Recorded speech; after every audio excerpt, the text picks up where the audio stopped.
day 139, Wednesday night, 11:42. So if you're new to this, I document myself every day building my business. And the business model is we're gonna buy businesses using leverage. We're doing an LBO. We're basically creating a portfolio of similar businesses and we're gonna sell it for a higher multiple. So today, I talk about what I do every day. So today was a long day. A lot of things happened. Mainly with deal flow. So I had a meeting today with another seller. I had 2 meetings booked today actually. They were back to back, but one of them the guy didn't show up, and I actually assumed that he wouldn't, but I still woke up on time for that. I woke up today at 6 a.m. and I beat the sun up today. Beat the sun up. I think that's like a new goal of mine, but if I keep sleeping at 11, it's gonna be hard to maintain that. So some more exciting news. I'm actually finally monetized on YouTube, so I need to apply for that. Main course of action. I want to talk about multiple things. I want to talk about what I want to do moving forward, what the results from today were, and some interesting topics that I had with some of my friends today. So yeah, so in the meeting today, the seller, his business is at least 3 times the size of the business that I spoke with yesterday. So that's pretty exciting. Now, I'm at the point where I have to decipher and I have to determine whether this person is a prospect or a suspect. Prospect is someone who's willing to do a deal with you. They're willing to sell their business to you. Versus a suspect is someone who's just willing to take your phone calls. There's a difference, right? Are these people trying to waste my time, or are they actually an acquisition opportunity? So a lot of these calls, you'd be surprised, like these people are trying to sell you to buy their business. They're trying to tell you points about their business, why you should buy it, where the opportunities are, how could you improve it.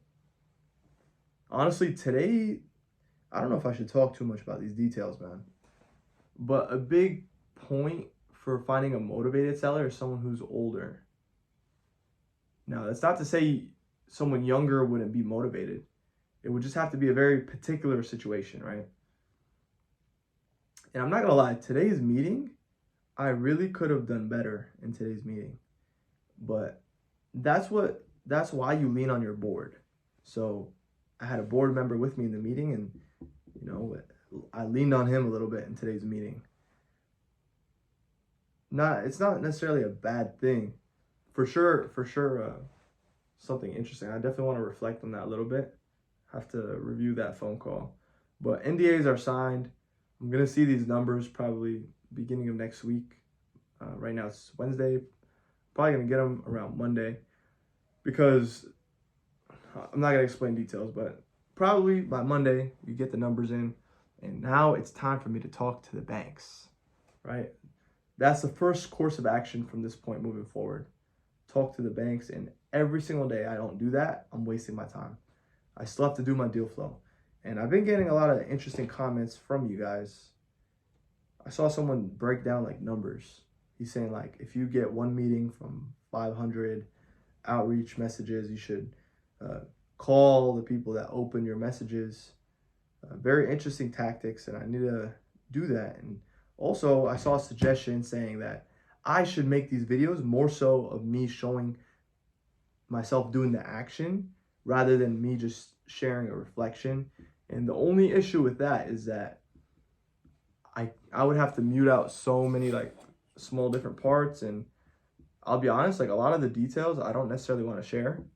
And I also don't want to make the owners, because I'm sure some of the owners are going to watch these videos sometime.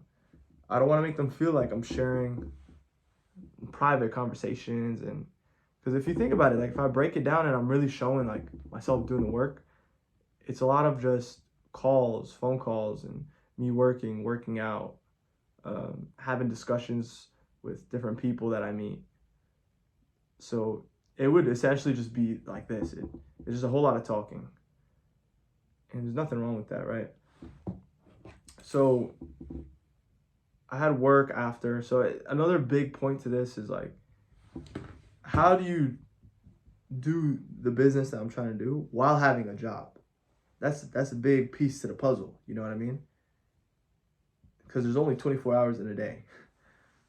So I think that's really the biggest speed bump right now. So two options with that. I either find a different kind of job or I just figure it out. Where if there's a will, there's a way, for sure. Right now, I'm just going to stick with it. It's just a thought. I'm just sharing my thoughts, really. So I went to work. I got off around 7. I worked out early in the morning, too, as well.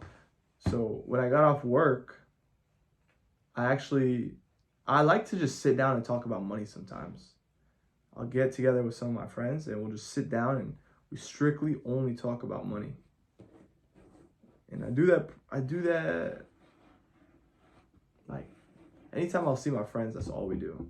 We'll argue different points. There's a whole lot of arguing and debating, a lot of different ideas, and that's what I love. I don't like to just share myself speak. I need to feed my brain too, like my brain needs to feel satisfied.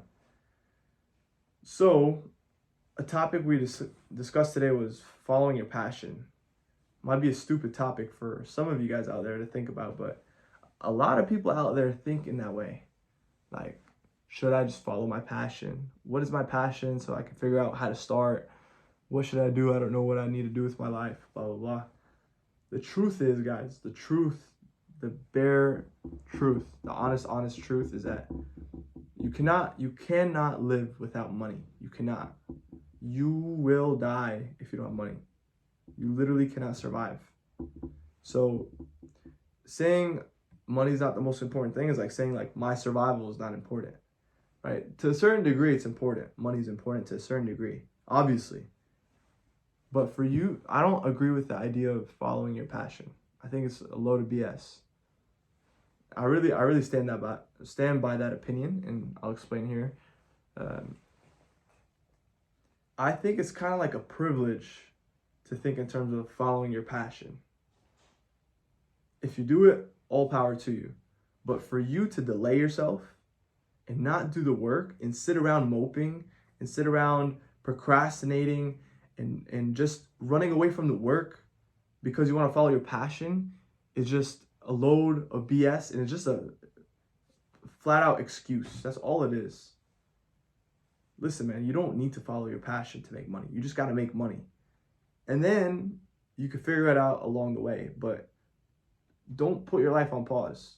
When you go down the path, it shows itself to you.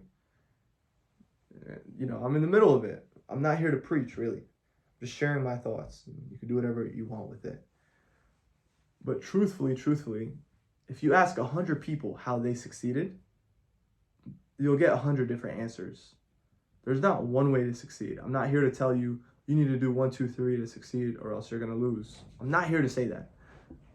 My only point is that there's people that succeed following their passion, and there's a lot of people that also succeed without following their passion. So it doesn't come down to that. It doesn't even matter. You understand? It doesn't matter. It's literally irrelevant. You need to essentially just get over yourself when you think about following your passion. You're not that important, man. Like, no one really cares about you. Just get over yourself. And that reminds me of something else, but back to the point. Like, get over yourself, man. Like, it's not about you. No one cares about your passion. How you should be thinking is, what does the world need? Right? What is the world missing? What is a problem that I can fix? That's what you should think about. You shouldn't think about me, and my passion. Like, no one cares about you, man. The world shouldn't conform to you and your passion, right? You should adjust the world and make the world improve. Not necessarily better, just improved, Evolve the human species.